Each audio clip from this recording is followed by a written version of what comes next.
What's up guys, welcome back to the channel. Today we got the copper plated dual motor electric motor bike. We're gonna do a little review on it, a little walk around. It's blinging. Hey, what's up? What's up? Okay, I'm gonna do a quick walkthrough for you guys, let you know what's going on with this bike. Okay, so what I've done here is I put two electric motors on the bike. Okay, we put one electric motor on the front, obviously, one electric motor on the rear. The tricks come into here is where I've used a direct drive front electric motor on the front, and I've used a geared electric motor on the rear that's clutchless.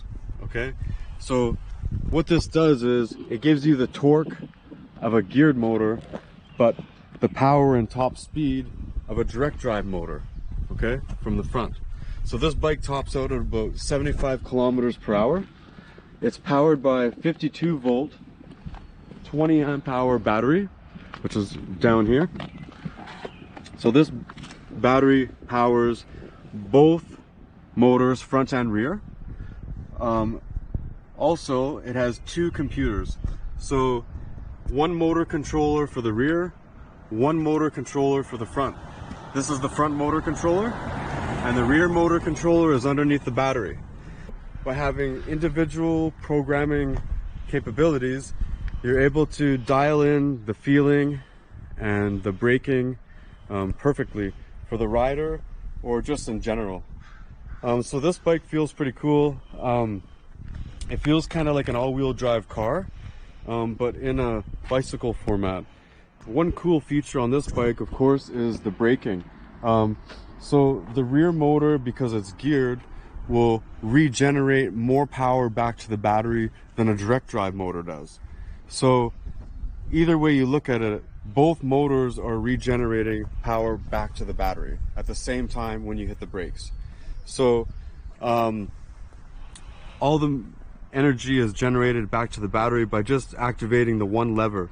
And interesting enough, it also activates the front disc brake on the front, which is a 203 millimeter disc brake with hydraulic caliper. So all in one action, you're activating all three brakes at once. This gives you an amazing braking feeling, and it's all adjustable to the weight of the rider also. We've got the throttle up top in the normal spot.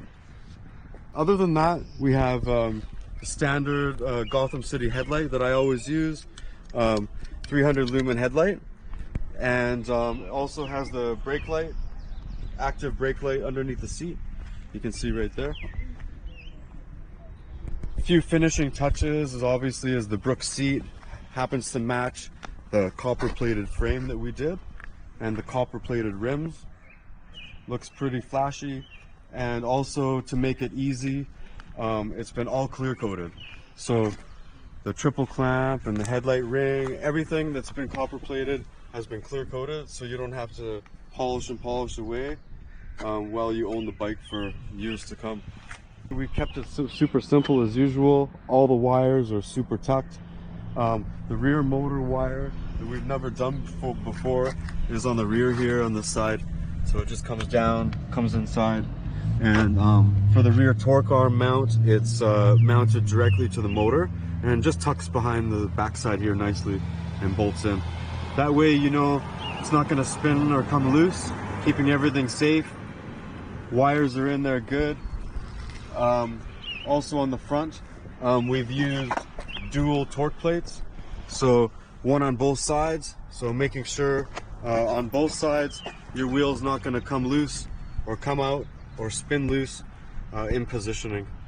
So I hope you guys enjoyed the dual copper bike, and the owner's gonna have a blast on this thing. What do you think, Ben? It's good.